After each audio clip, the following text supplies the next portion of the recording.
Toby Wing was a talented chorus girl who lived in the 1930s. Despite her lack of billing in many films, she still made a significant impact in the industry.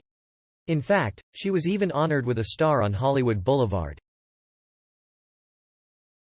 Martha Virginia Wing, who later became known as Toby, was born in Amelia Court House, Virginia. Her parents, Paul Wing and Martha Thraves, named her after her maternal grandmother.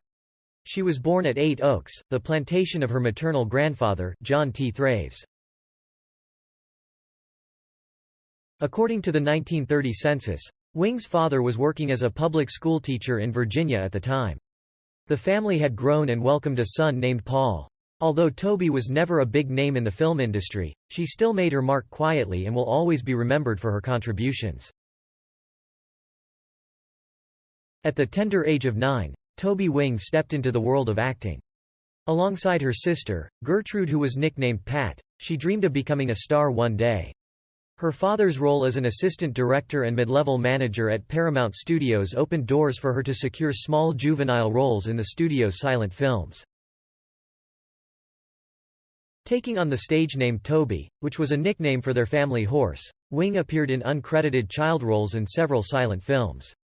However, at the insistence of her parents, she left acting to continue her education. There are conflicting accounts of how Wing made her return to the entertainment industry. One story claims that Jack Oakey introduced her to Samuel Goldwyn at a party, while another says she was discovered by Max Sennett while walking to the Santa Monica Pier with her sister.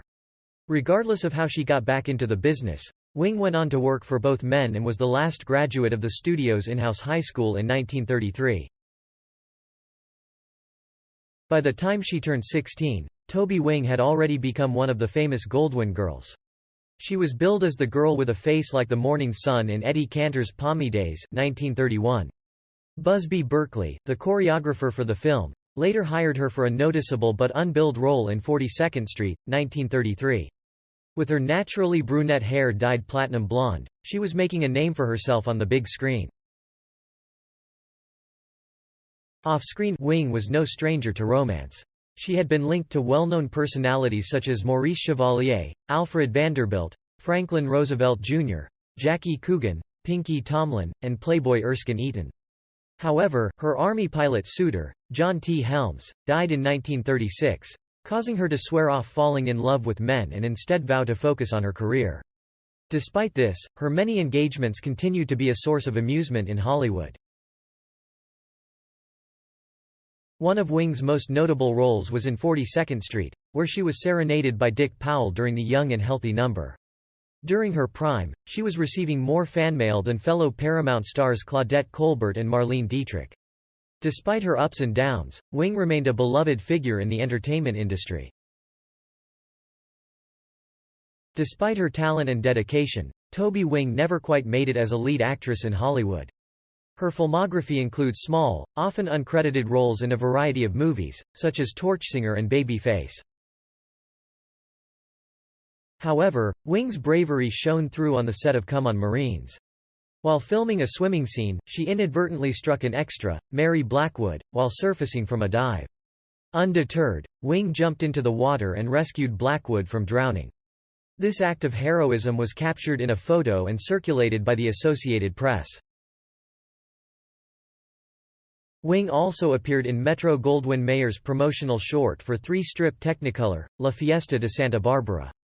While the film is noteworthy for the Gum Sisters' rendition of La Cucaracha, sung by a young Judy Garland, Wing made a silent appearance in the production as well. Toby Wing found success in the film industry in a roundabout way.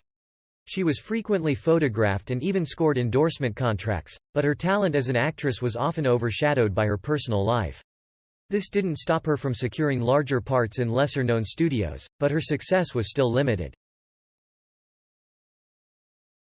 In 1938, she was given her final leading role in the film The Marines Come Through. But even this role was not enough to propel her to stardom, and she finished her film career with an uncredited appearance in Sweethearts, a film starring Nelson Eddy and Jeanette MacDonald. She played a telephone operator.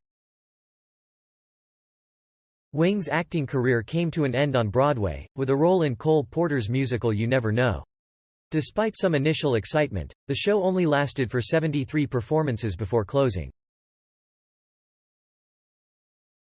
After a brief romance with Pinky Tomlin, Wing met a world record-setting aviator named Dick Merrill. He was the first pilot to fly the transatlantic route round trip, and the two of them began dating. After 6 months of dating, they married in 1938, and their love lasted for 44 years until his passing in 1982. Their marriage had a bit of a bumpy start, as they first wed in Tijuana, Mexico, which did not sit well with Wing's mother. To make it up to her, they held a second wedding later that year in Virginia. The couple settled down in their Miami home on De Lido Island, with Dick flying the Miami-New York City Eastern Airlines route. They had 2 sons together, but unfortunately, both passed away. Wing's first child died of crib death in 1940, while their second child was murdered in their Miami home at the age of 42 in September 1982. Despite these tragedies, Wing had 2 granddaughters who survived her. When World War II broke out, Wing's husband was called to serve. Unfortunately, Wing's father was also reactivated for service and was captured by the Japanese in the Philippines in 1942.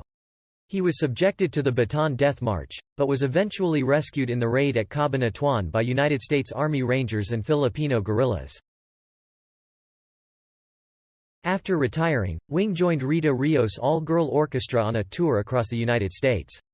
Along with Marie Wilson and Faith Bacon, they made appearances to raise funds for the Infantile Paralysis Fund and the Christmas Seals tuberculosis campaign. In addition to her music tour, Wing became involved in civic affairs and even tried her hand at real estate in both Florida and California. She and her husband were devoutly religious, and Wing taught Sunday school at Miami's All Saints Episcopal Church well into her 80s. Wing and her husband made the national press when they were photographed with General Eisenhower during his 1952 presidential campaign. Her husband was General Eisenhower's pilot. The couple was frequently seen at various aviation events and were well known in the aviation community. After her husband's death, Wing dedicated herself to preserving his legacy as a renowned aviator. She was also a loving grandmother and remained active in her community. In the 1980s, Wing received a star on the Hollywood Walk of Fame, a source of pride for her. She and her sister, Pat, who was also a chorus girl and had worked for Warner Brothers, were interviewed in the 1998 Turner Classic Movies documentary Busby Berkeley, Going Through the Roof. Their brother, Paul, was a wealthy real estate tycoon. Wing passed away peacefully in her Virginia home in 2001 at the age of 85. Her sister followed the next year and Paul had passed in 1998. Wing and her husband are buried at Christ Church Kingston Parish Cemetery in Matthews, Virginia. Although much has changed since Wing's heyday, there are still some tangible connections to her legacy. In 1930, Wing lived on Winona Avenue in Pasadena, California, although much of the street has since been taken over by the 210 freeway.